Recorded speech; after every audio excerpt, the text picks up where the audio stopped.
Hello student, I am Ansar Ahmed Abbasi. आज हम सीखेंगे कि क्वाड्रेटिक इक्वेशंस को कंप्लीटिंग स्क्वायर मेथड से कैसे सोल्व करते हैं।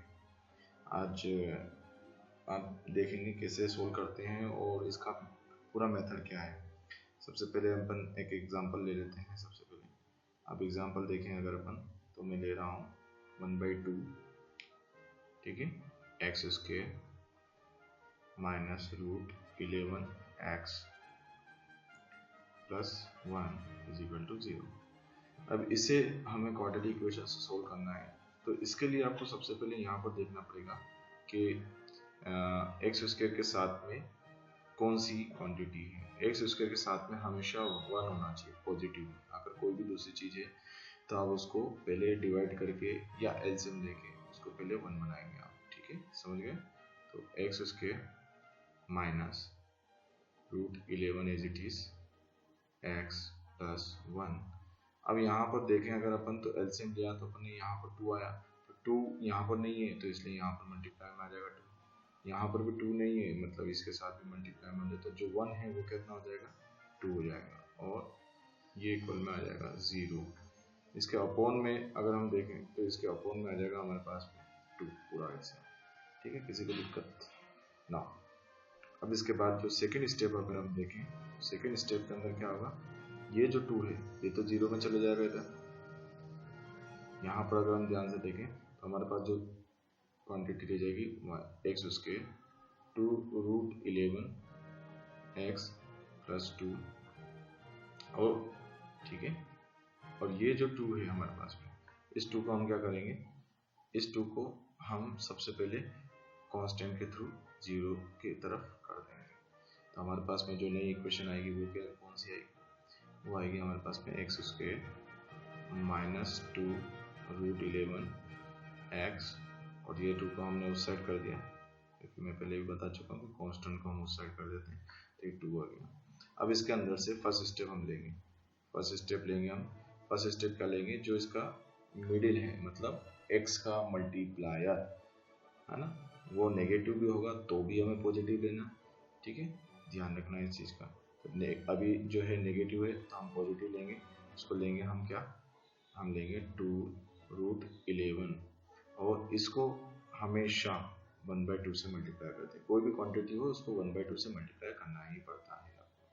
सेकंड थिंग जो है हम लेंगे, सेकंड स्टेप हो जाएगी हमारे पास में क्या, हम इसको पहले 2 से डिवाइड कर लेते हैं। हमारे पास में जो आंसर आएगा इसका वो आएगा रूट 11, और जो भी आंसर आता है उसको हम होल स्क्वायर कर देते हैं, मतलब स्क्वायर लगा देते हैं। तो हमारे पास में जो क्वांटिटी आएगी वो क्या आएगी, 11, ठीक है, और ये जो 11 आया है, ठीक है, इस क्वांटिटी को हम इस इक्वेशन में, जो कि इक्वेशन में नेम दे रहा हूँ 1, इसके अंदर हम ऐड कर देंगे, ठीक है, बोथ साइड के अंदर इक्वल के दोनों साइड में ऐड करेंगे, ध्यान रखना है इस चीज़ का, ठीक है। तो हमारे पास में आ जाएगा एक्स स्क्वायर माइनस 2 रूट 11, ठीक है, एक्स, और इस साइड में मैं ऐड कर रहा हूँ क्या, 11 लिखूँ या रूट 11 का होल स्क्वायर, एक ही बात होगी, ठीक है।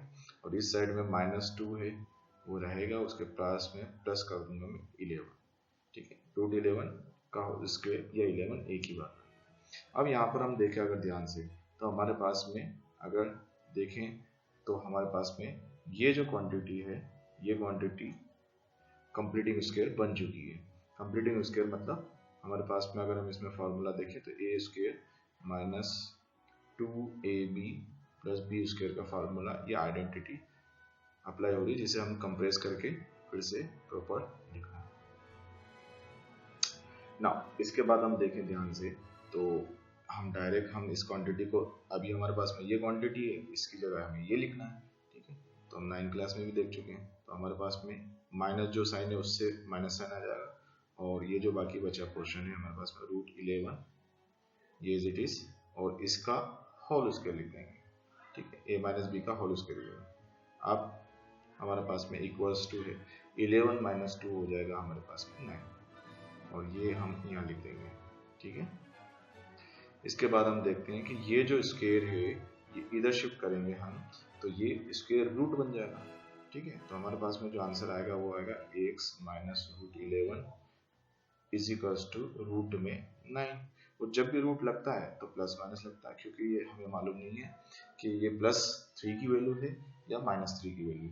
इस वजह से हम इसके प्लेस पे क्या रखते हैं, जब भी रूट लगता है तो रूट में से निकलने वाला जो भी नंबर देता है वो प्लस और माइनस दोनों को इंडिकेट करता है। ठीक है ना, यहाँ पर कर देंगे -√11। जो -√11 है हमारे पास में उसको हम एज इट इज लिखेंगे, और यहाँ से प्लस माइनस लगा के हम जो 9 का स्क्वायर रूट होता है वो होता है 3, तो हम 3 लिख देंगे। अब हम x इज इक्वल टू 11√11 को उस साइड ले जाएंगे, +-3 जो है वो रहेगा हमारे पास में, उसमें कोई दिक्कत नहीं है। और +-√3 के ऊपर आपको ध्यान देना है कि +-√3 हमारे पास में जो है क्वांटिटी, ठीक है, √11 एज इट इज। अब यहाँ पर हम लिखते हैं क्या, √11 जो है प्लस का हो जाएगा, जो कि +-√3 एज इट इज हो जाएगा। अब ये x की वैल्यू नहीं है, एक्चुअल में x की वैल्यू हमारे पास में जो भी आएगी, फाइनल जो वैल्यू आएगी, उस फाइनल वैल्यू को मैं यहाँ पर लिख रहा हूँ, ध्यान से देखें। फाइनल वैल्यू जो रहेगी वो रहेगी x इज इक्वल्स टू, ठीक है, पहले हम पॉजिटिव लेंगे, दो साइन है इसलिए हम एक पॉजिटिव और एक बार नेगेटिव लेकर इसको सॉल्व करेंगे। ठीक है, तो ये आ गया √11 प्लस √3, ठीक है।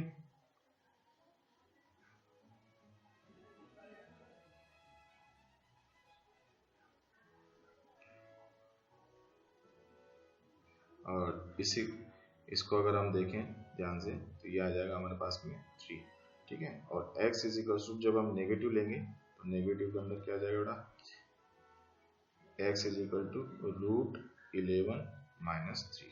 तो ये फाइनल आंसर रहेगा। अब इसके रूट निकाल के आपको नहीं लिखना है। तो ये इसके दो आंसर हो गए।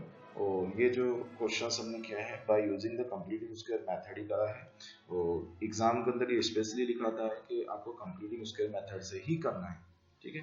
तो इससे आना चाहिए। हमने एक बार और समराइज अगर हम देखें ध्यान से तो हमने कुछ भी नहीं किया है। सबसे पहले जो भी एक्स स्क्वायर के मल्टीपल में कोई भी कोफिशिएंट हो या मल्टीप्लायर हो उसको 1 बनाना है। मतलब हम एलसीएम लेंगे अगर डिनोमिनेटर में है, और नहीं तो अगर मल्टीपल में है तो डिवाइड कर देंगे सिंपल। एक्स का जो मल्टीप्लायर है वो 1 हुआ।